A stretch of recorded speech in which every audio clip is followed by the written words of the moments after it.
naik San. Wewe becek. San, naik San.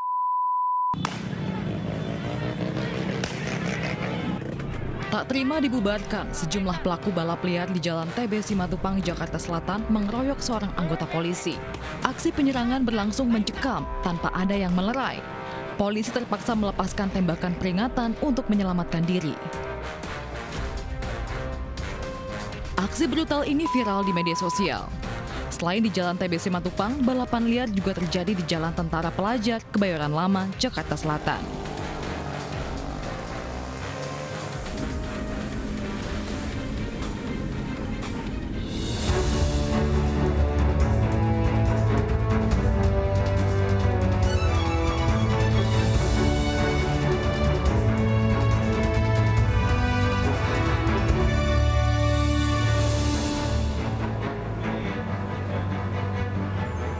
Halo, selamat malam pemirsa. Kita berjumpa di iNewsroom, ruang memperbarui informasi Anda dengan diskusi yang komprehensif. Bersama saya Anissa Dasuki. Informasi pertama di iNewsroom pemirsa, untuk mencari barang bukti tambahan, polisi menggeledah rumah pesohor Nia Ramadhani dan Ardi Bakri yang terjerat kasus narkoba. Selain kediaman mereka, polisi juga mencari di beberapa lokasi lainnya.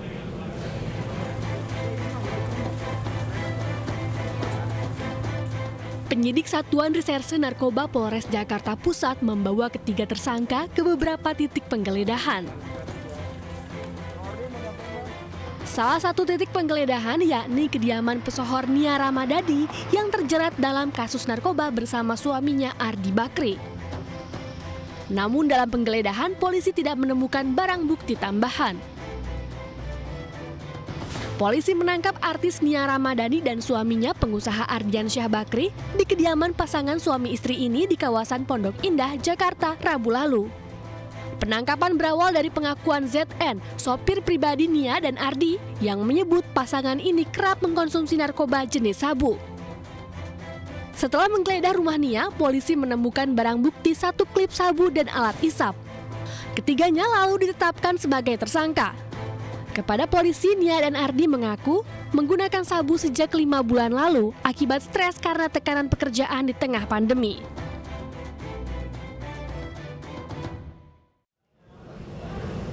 Dan pemirsa, untuk mengetahui informasi terkini terkait kasus narkoba Nia Ramadhani dan Ardi Bakri, sudah ada rekan kami Hasbiullah langsung dari Polres Jakarta Pusat. Hasbi, sejauh ini apakah ada informasi baru terkait dengan pemeriksaan keduanya? Ya baik Anissa, kemarin semenjak adanya pemeriksaan lebih lanjut, terutama di Pondok Indah dan juga Pondok Pinang, kediaman rumah Ardi maupun juga Nia, kali ini kami terus menunggu konfirmasi apakah nantinya ada keluarga dari kedua tersangka ini untuk ke sini ataupun ke Polres Jakarta Pusat. Memang sejauh ini belum ada gelagat dari keluarga korban untuk keluarga tersangka, maksud saya, untuk datang ke Polres Jakarta Pusat. Kami juga masih menunggu apakah nanti ada pihak keluarga yang melakukan proses untuk meminta agar kedua tersangka ini direhabilitasi oleh BNN. Namun tadi kami tanyakan kepada Kasat Reserse Narkoba Jakarta Pusat ini, bahwasanya memang dalam proses penyidikan nanti belum bisa melakukan asesmen untuk nantinya ke BNN lalu nanti direhabilitasi, karena memang prosesnya masih dalam proses penyidikan. Nanti jikalau memang terbukti mereka hanyalah pengguna, bukan pengedar ataupun juga tidak ada berbagi narkoba terhadap public figure lain ataupun juga pebisnis lain, maka mereka bisa dilakukan proses rehabilitasi. Akan tetapi rehabilitasi itu nanti akan ada tahapannya setelah penyidikan selesai. Akan tetapi pihak penyidik juga kami mintai keterangan bagaimana proses selanjutnya. Mereka juga belum bisa untuk memberikan statement lebih lanjut karena memang semuanya masih dalam proses. Kami tanyakan apakah memang ada public figure lain sekiranya yang nantinya akan terlibat. Mereka juga menyebutkan bahwa mereka akan melakukan tindakan tegas jikalau nanti mereka menemukan ada public figure lain yang menggunakan narkoba bersama Nia ataupun juga Ardi. Baik, Hasbi, sejauh ini penangkapan Nia Ramadhani dan Ardi Bakri berawal dari pengungkapan atau pengakuan dari supirnya ZN. Apakah sebelumnya ini ZN sempat ditangkap terlebih dahulu oleh polisi sebelum akhirnya menyeret kedua majikannya ini? Seperti apa ketika itu? Ya, jika disebutkan tersangka ZN ini pada kronologinya tadi kami diceritakan bahwa mereka ZN ini diintai oleh pihak kepolisian, bahwa pihak kepolisian ini tidak tahu bahwa ZN ini adalah supir dari Ardi ataupun juga Nia. Namun ketika diintai, ZN ini masuk ke kediaman Ardi dan juga Nia yang ada di Pondok Indah. Setelah itu mereka melakukan penangkapan dan di situ ada barang bukti berupa 0,78 gram sabu-sabu, dan kemudian ZN mengaku bahwasanya ini milik Nia, sedangkan Nia juga menyebutkan bahwa ini dia memakai bersama dengan Ardi. Dan setelah ditelisik ternyata memang ketiganya memakai dan positif secara resmi di tes urin, ketiganya positif narkoba ataupun juga menggunakan jenis sabu. Jadi ketiga-tiganya ini bisa dikenakan pasal nantinya jikalau memang tidak ada proses rehabilitasi lebih lanjut, dan karena itu juga kami masih menunggu apakah nanti dibebankan oleh ZN ini lebih banyak pasal-pasal yang dikenakan, karena ZN sendiri yang membeli barang ataupun barang bukti yang ditemukan oleh pihak kepolisian. Anissa. Baik, Hasbi, sejauh ini dari pemeriksaan tahap awal ini sudah berapa bulan atau sudah berapa lama mereka mengonsumsi sabu? Dari keterangan Yusri Yunus selaku Humas dari Polda Metro Jaya, Kombes Pol Yusri Yunus ini menyatakan bahwa telah 4 bulan Nia Ramadhani mengaku stres akibat pandemi. Namun lebih lanjutnya Polres Jakarta Pusat ini melakukan tes di laboratorium berupa tes rambut. Nah, tes rambut ini nanti akan membuktikan apakah memang benar 4 bulan atau lebih. Nah, jikalau memang lebih dari 4 bulan tidak ada penanggungan melalui pasal-pasal yang dikenakan, karena memang bagi pengguna narkoba ini bisa menjadi korban dari penyalahgunaan begitu. Jadi prosesnya nanti bisa direhabilitasi, akan tetapi tidak ada tambahan secara pasal-pasal. Namun di sini meskipun nanti mereka lama akan menjadi proses asesmen ke BNN, apakah mereka akan direhabilitasi lebih lama, apakah mereka edik dengan sabu-sabu ini, maka akan menjadi perhitungan dari BNN bagaimana nantinya proses rehabilitasi itu berlangsung. Anissa. Baik, terima kasih Hasbi Allah melaporkan langsung dari Polres Metro Jakarta Pusat. Selamat bertugas kembali. Pemirsa, razia sekaligus sidang di tempat dilakukan untuk memberi efek jera pada masyarakat yang masih melakukan pelanggaran saat PPKM darurat. Puluhan orang terjaring razia saat sidang di tempat. Mereka dihadapkan pilihan denda 100.000 atau kurungan selama 3 bulan. Puluhan orang terjaring razia PPKM darurat karena terbukti melanggar peraturan. Meski kecewa, namun pelanggar hanya bisa pasrah karena merasa telah terbukti melakukan kesalahan dalam persidangan yang dilakukan di lokasi. Denda sebesar Rp100.000 pun harus dikeluarkan daripada harus menerima sanksi berupa kurungan 3 bulan. Kena pelanggaran apa deh tadi, Dek? Masker. Masker. Ya. Kena denda berapa? 100.000. Gimana? Keberatan nggak? Iya sih keberatan sih. Untuk dendanya sendiri berapa, Pak? Boleh tahu? 100.000. 100.000. Keberatan nggak Pak denda segitu? Keberatan nggak denda sendiri? Pelaksanaan razia PPKM sekaligus sidang di tempat merupakan tindak pidana ringan yang bertujuan untuk memberi efek jera kepada masyarakat yang masih melakukan pelanggaran. Kemarin kita laksanakan sidang di tempat, pelaksanaan sidang tipiring. Dan tujuannya adalah untuk bisa mempersingkat dan memberikan efek deteren kepada masyarakat. Kegiatan razia dan sidang di tempat ini akan terus digelar selama masa PPKM darurat diberlakukan. Selain memberi efek jera pada pelanggar, razia PPKM juga dilakukan untuk mengurangi mobilitas warga agar mencegah terjadinya penyebaran penularan virus COVID-19. Pemirsa, seorang tukang bubur di Tasikmalaya, Jawa Barat didenda Rp5 juta. Tukang bubur ini didakwa melanggar PPKM darurat karena melayani pembeli yang makan di tempat.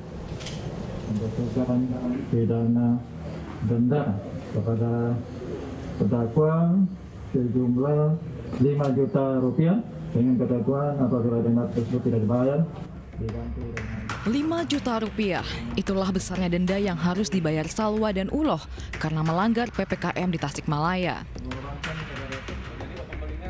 Dalam persidangan virtual yang digelar Pengadilan Negeri Tasikmalaya di halaman bekas kantor Setda Kabupaten Tasikmalaya, kedua saksi dan terdakwa menjelaskan kronologis peristiwa ini. Kejadian bermula saat tukang bubur ini terjaring operasi justisi karena melayani 4 orang pembeli yang makan di lokasi.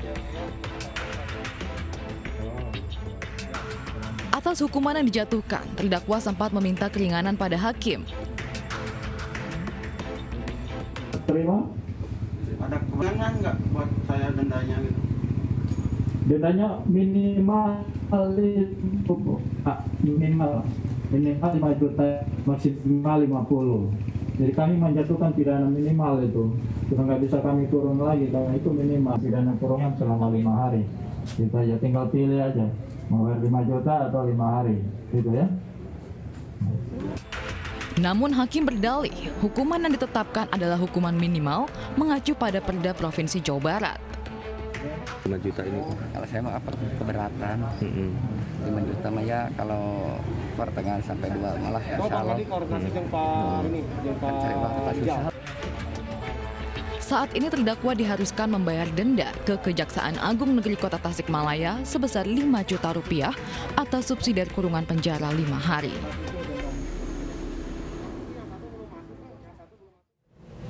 Dinas Perhubungan DKI Jakarta resmi memberhentikan 8 petugas yang nongkrong di warung kopi di tengah kebijakan PPKM darurat. Pemecatan dilakukan usai petugas menjalani pemeriksaan intensif.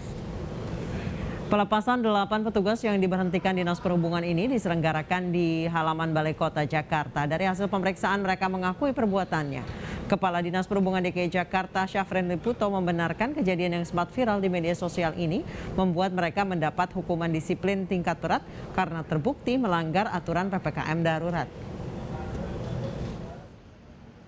Karena adanya pelanggaran terhadap peraturan gubernur yang ada, maka kepada jajaran Dinas Perhubungan yang melakukan pelanggaran sudah kami lakukan pemeriksaan secara ketat dan telah memenuhi unsur untuk diberikan sanksi kategori berat, yaitu berupa pemutusan hubungan kerja dan dilaksanakan mulai hari ini tanggal 9 Juli 2021.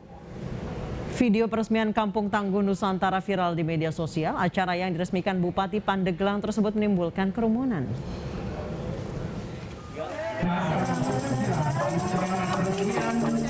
Peresmian Kampung Tangguh Nusantara Maung yang diresmikan langsung oleh Bupati Pandeglang Irna Narulita timbulkan kerumunan.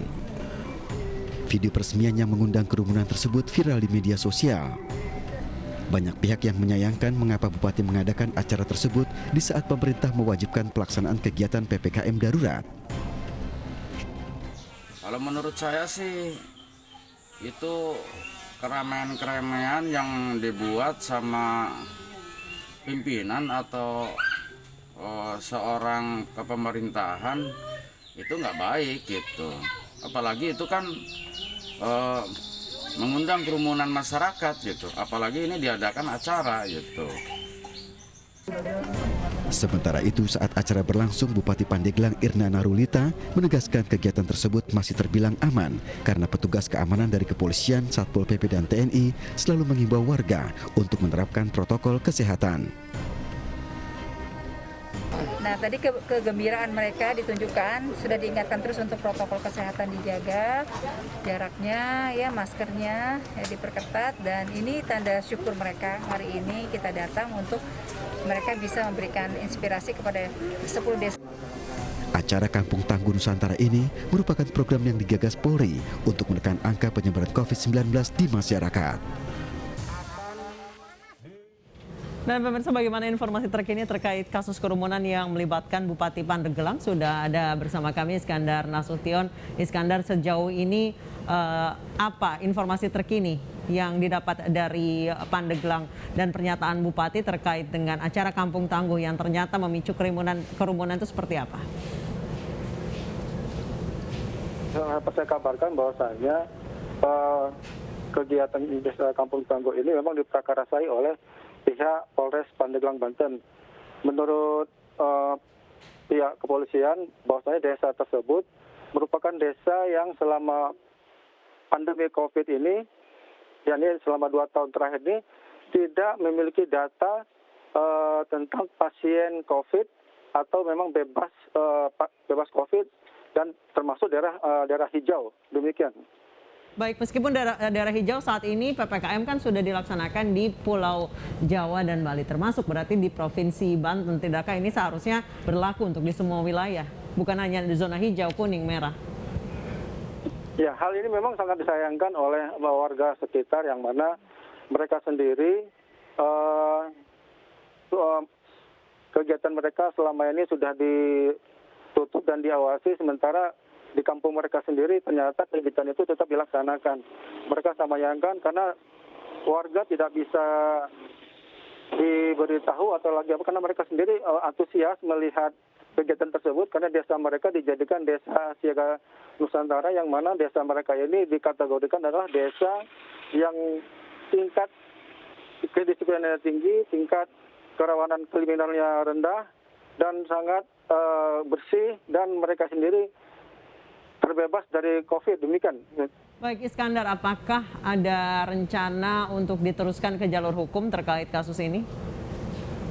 Sejauh ini kami belum mendapatkan informasi demikian, namun beberapa warga meminta agar kegiatan-kegiatan tersebut tidak dilaksanakan lagi, mengingat saat ini pemerintah sudah menggalakkan